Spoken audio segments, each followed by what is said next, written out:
So the Boston event was complete, and now I am done with Boston. We're going to head south and then west as we make our way to New York City.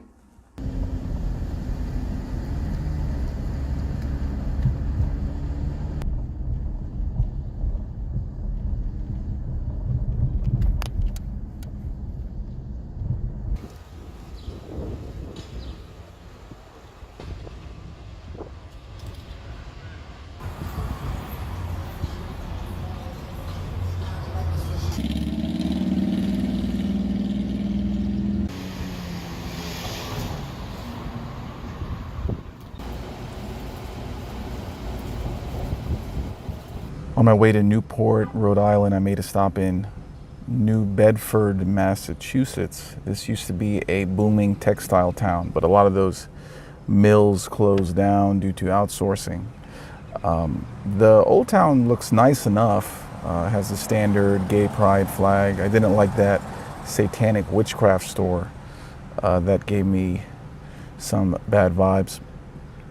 But I'm starting to see a new kind of person, and this person looks very rough, baggy, dirty clothing, just kind of hanging out. They have a vacant stare in their face.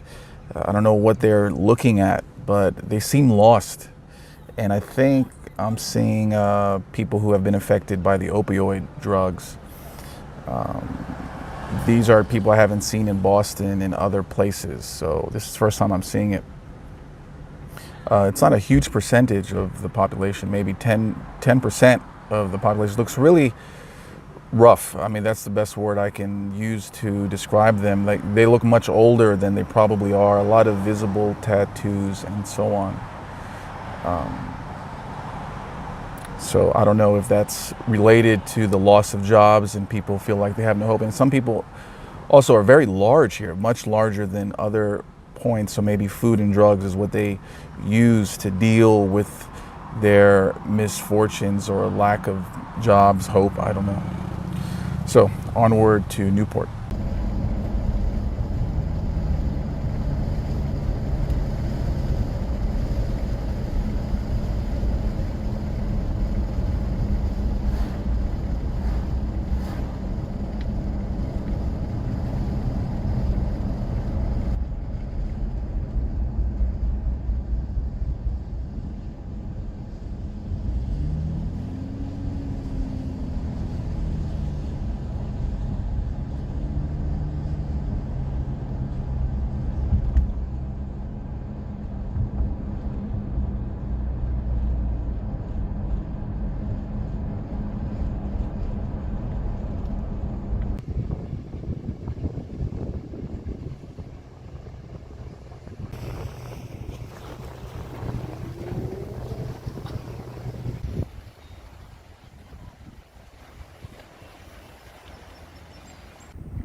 So I'm staying in a lot of hotels that use this brand of toilet paper, Scott's, and I can't wipe my butt with this.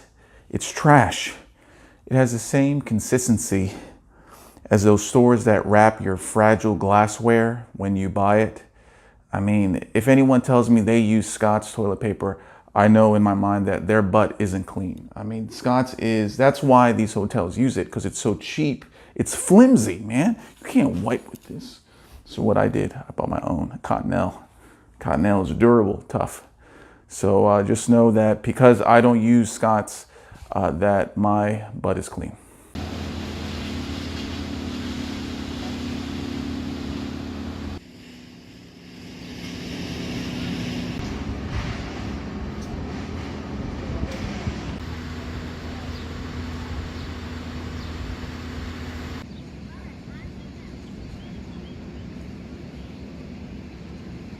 So in the background, you can see this mansion called the Breakers. It's built by, I think, the Vanderbilts. Guess how much they're charging to go inside to look at this rich person's home and all their cool bathtubs? $26. $26 to look at a rich person's home. So they get you twice. First, they get you to get the wealth to build this house, you know, to be a bloodsucker. And then once they're tired of the house, they charge you to walk through it, so the head of the preservation society can earn $200,000 each year. What a joke, man. And it's crowded anyway, so screw them.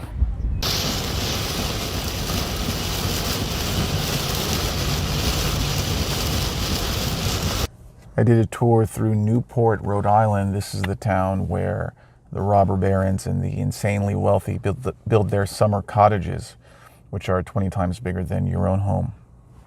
Here you see houses that are made of stone. You don't see this, you know, composite siding and something that will get blown through by a big storm. So these are real houses. You don't know wealth until you see turrets. Like a lot of these houses had turrets on them. And if you just bought a $500,000 condo in DC, don't come to Newport, because you are going to feel poor. And I definitely felt poor there too. Things are rather expensive. One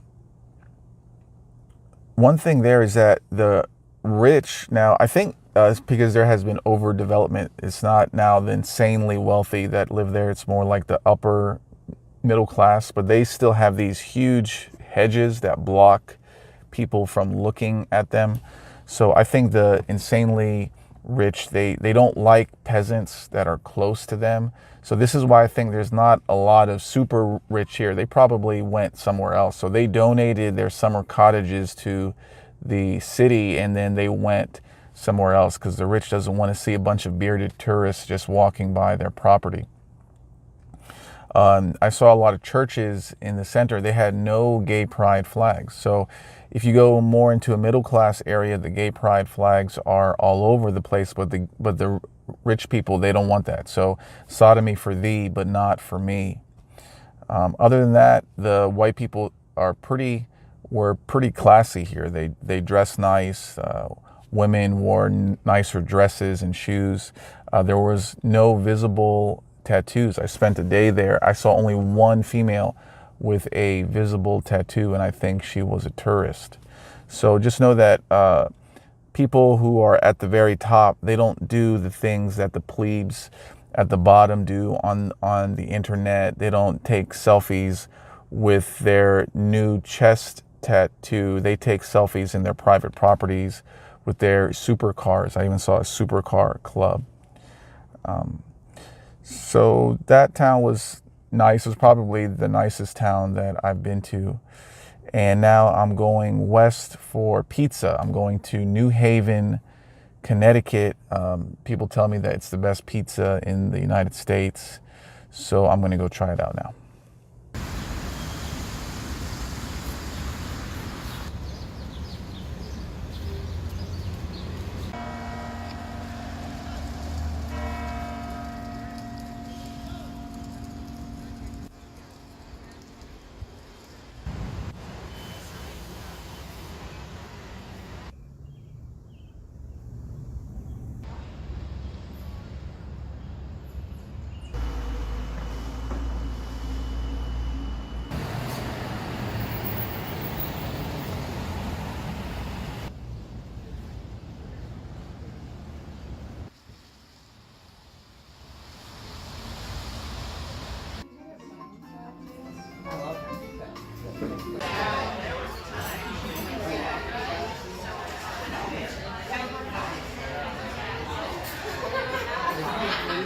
So it's common knowledge that New Haven, Connecticut pizza is the best. You got to go to Frank Pepe's. I said, did you say Pepe? All right, I'm gonna go there. And then the line was huge. And then people were so excited, they were talking. They were all from out of town. Warning sign number one: if everyone is from out of town, you are entering a tourist trap. I'm thinking, I'm an old man. I've had good pizza. Is it really worth waiting half an hour? And then so I was seated and I looked at other people's pizza. I'm like, man, that crust looks burnt. It looks burnt.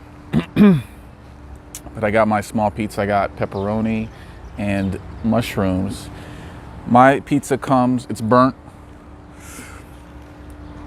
It's okay. basic in ingredients, not premium. And then the crust tastes like burnt toast. If it looks burnt, it is burnt. So I waited half an hour for a pizza that I would wait half a minute for. One step above microwave pizza. I got tricked. Thank God it was priced normally. I got fooled. You know, this is how the United States, it works on hype. People get fooled by hype nonstop. If there's a line, if there's a crowd, if people are talking about it, it must be good. Wrong. If it's hype, you are entering a marketing trap, a tourist trap. Run away. Go to the supermarket, buy Mama Celeste pizza. You'll have a cheaper pizza that isn't as bad. Okay.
It's an eagle. I think it's an eagle.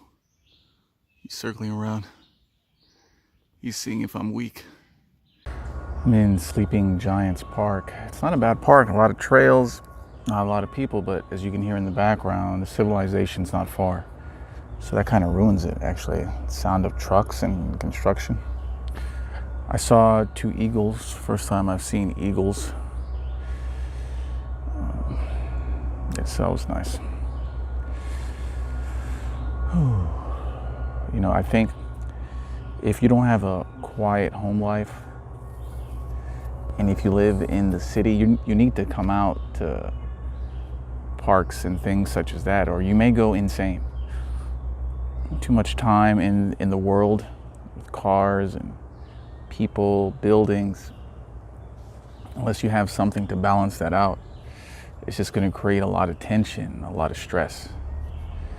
So usually I have a quiet home life. I can read and study, and I don't feel the urge to go to parks. But now that I'm on the road and I'm staying in cheap hotels, this urge to get away is even stronger. So if you're feeling a lot of tension and things like that, it probably means that you need to get away from the city. But the city will find a way to follow you into the park. I think once I get to the west, mountain west, I can get away from the sound of the cars and the trucks. So it won't be much longer for that. Hello from Hamden, Connecticut. I'm in a beautiful strip mall, which you can see. Beautiful architecture. Actually, I first came in New Haven, Connecticut, which is nearby. And New Haven, even though it has outward displays of wealth, like tall buildings and so on, it's kind of down and out. A lot of homeless people, a lot of them. They are just milling around in the center, talking to themselves. This is actually where Yale University is. So, you know, the American cities are in this mess because Ivy Leaguers gain political power. So what you see with Yale, which is a beautiful campus next to homeless people, is basically going to be reproduced when those Yale Ivy Leaguers move to New York City, Boston, Washington, D.C., and live in luxury and beauty. And next door to them are a bunch of homeless people shooting crack or heroin or whatever the verb for shooting is. I'm not a druggie, I don't know. Nearby New Haven is Hamden, Connecticut. And Hamden's not bad. In 2019, you're not going to get a multicultural suburb that is better than Hamden. It's doesn't have a lot of traffic. It's not that expensive. People are pretty nice. You still hear a lot of hip hop blaring from these souped up cars. And actually today I had lunch on a bench, coincidentally next to the welfare housing center. And like nonstop Africans were driving up in their colorful garb. So even in Hamden, Connecticut, the federal government is placing Africans. But still not nearly as much as in Washington, D.C. suburbs. So really what I'm seeing in Hamden today, I imagine, is like what the Washington, D.C. suburbs were about 20 or 30 years ago. If my mom and dad happened to live here, I wouldn't mind coming here. I mean, there are no girls, so, and any girls that are moderately cute are Asian because they go to Yale. But it's not that bad. Again, in 2019, you're not going to do better for a suburb near a homeless infested city than Hamden, Connecticut. So Hamden, good job. I give you about 5 to 10 more years until you become the third world. So now I'm going to head farther south.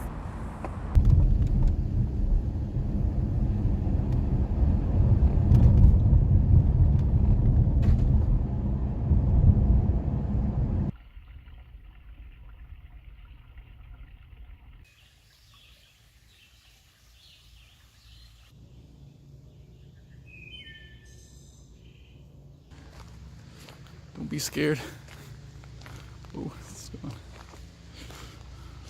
wow, real animals.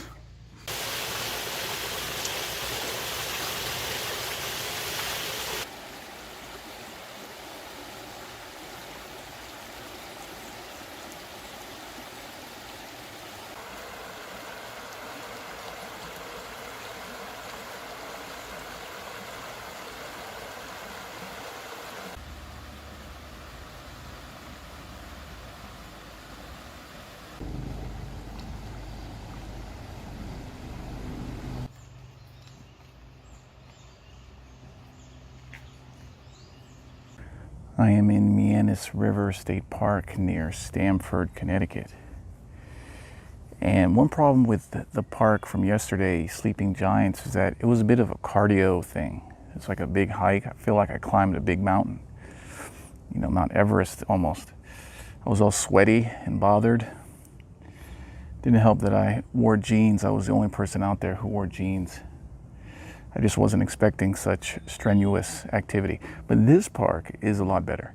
This park, the elevation is flat. It gets the Lazy Roosh seal of approval because I don't want to be out here sweating. I mean, if a park elevates my heart rate, then it's too strenuous. You know, I don't want exercise. If I wanted exercise, I would go to a gym. I come to these parks to achieve tranquility. And in this park, I actually achieved it. The river was nice. Only thing is I couldn't get away from the sound of civilization. Again, I'm hearing lawnmowers and stuff.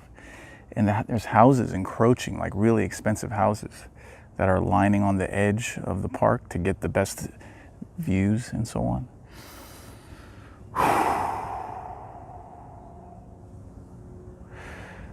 I was walking and then a nice lady with a dog said, "Is this your first time hiking here?" And I was thinking, I don't hike, I walk slowly.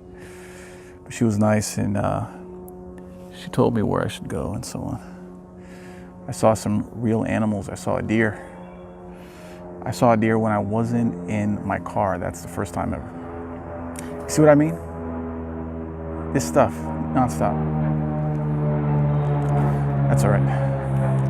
I'll find a quiet park soon.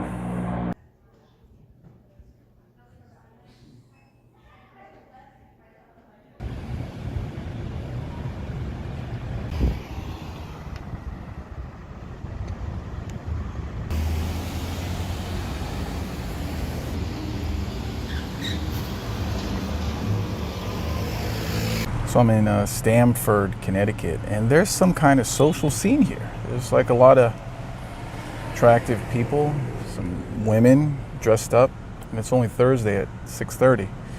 So I have seen many attractive females in Stamford. I went to the public library, and you can really tell the health of a city by how the public library is. Is it clean? Are there no homeless people? And instead, are there different cross sections of the community there? You want to see children, young people, parents, senior citizens, all in this common shared space to learn and gain knowledge. But if you just see homeless people watching Batman on their smartphones and waiting in line to defecate in the toilet, which I've seen, then your community is seeing decreased health. So that's my little trick to find out where a community is by going to their public library in the downtown area. And Stamford is pretty nice. It's I think that Connecticut is a rich state. I think they have a lot of money. If I ever want to become a robber, I'm just going to come up here. I mean, you see some houses out in the suburbs of Stamford are gigantic.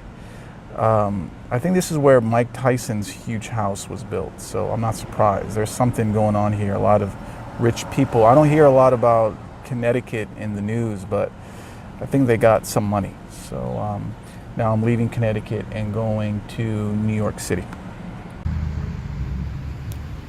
These look like communist apartment blocks. I've seen these in Eastern Europe.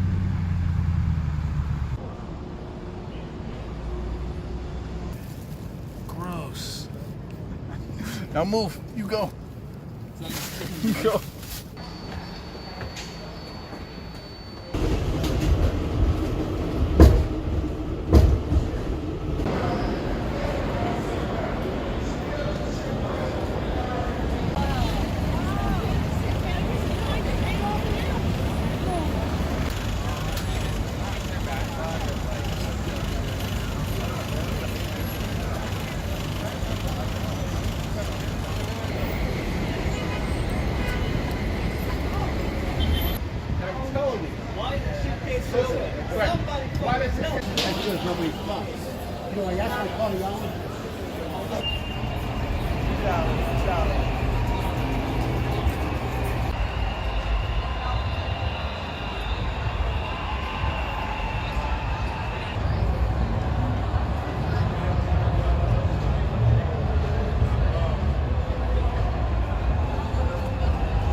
Utter disgust. Utter disgust.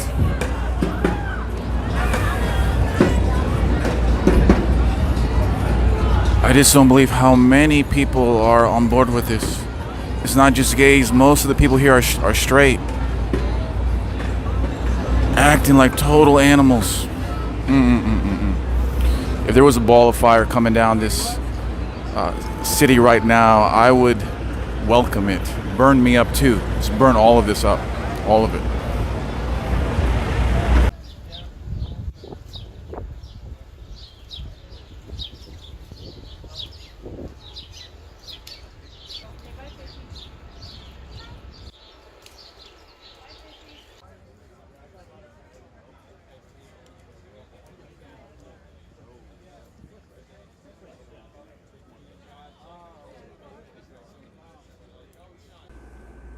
So the New York City event is complete. About 70 people showed up in spite of the fact that an Antifa account with about 33,000 followers doxed the hotel several hours before the event was to start. I didn't find out until the event was about to start, and this was after I already checked into my hotel. The hotel didn't care. No one showed up. If you told me that the event would get doxxed and nothing would happen to the event, it would go on as planned, I would say that's impossible. But that is what happened. I like to think God is on my side, helping me to do these events. It also could be that the left is losing power. You think they're gaining power because of what they've been able to display online and through the corporations, through this Gay Pride Month and so on. But I'm finding that they're having difficulty putting firepower on me. Maybe I'm old news, but they just can't assemble the mobs like they used to. So this is a really interesting development. I'm going to keep my eye on it. As for New York City, this is not the first time I've been here. I've been here several other times, and I'm really starting to see how New York City is serving as a template for the entire nation, of bringing people from all over the world, of disconnecting them from their ancestry and their traditions, to make them serve as this economic unit in a place where everyone is atomized and confused and really aching, working like rats, living like rats, to get a little piece of the pie that the big dogs at the top who control the city, give them scraps. And when you're coming from a place like Hamden, Connecticut, or Stamford, New York City is just a big slum, a big economic control zone, where people are receiving commands through these white wireless earphone plugs, where they constantly receive propaganda in the form of entertainment nonstop. Everyone here is a unique, special snowflake with their micro identity. And this is, if you may not like to live here, but this is the testing ground of where American culture is made, and they are spreading it outwards. It's already infected almost all the other major cities. It's spreading to the suburbs, and beyond the suburbs, well, you got the opioid crisis that has already destroyed the local communities there. So, and you already saw the display of gay pride. I could only capture a little bit of what was going on. The presence of homos throughout the city this weekend was everywhere. I mean, you couldn't turn your head. I mean, and the gays all have the uniform of the wife beater and the jean shorts. I couldn't believe how many there were. During the gay pride event that I saw, it wasn't so much that they were doing vulgar things like having sex with each other, but it was just so many of them, and most of them were females. I saw straight couples taking selfies with trannies in the background. So I come to see that a lot of this gay propaganda is not for the gays. It's targeted towards the women, to control the women, to block them from reproducing, from starting families, and get the women to celebrate the most degenerate people that exist in the world. I mean, you would see one gay man and then 5 straight girls, worshiping him, being his ally, and putting gay pride stickers on their faces. Actually, the most vulgar display at the gay pride event were women who went topless, a lot of them. And it was the kind of woman that you didn't want to see topless. It wasn't women that you did want to see. And I can't wait to leave this town. I see New York City as a truly evil place, Many times I felt uncomfortable. And so that's that, but I'm glad the event went well. So now I'm going to Philadelphia, and Philadelphia is not very far from here, but I'm gonna try to make some interesting stops on the way. So let's see how it goes.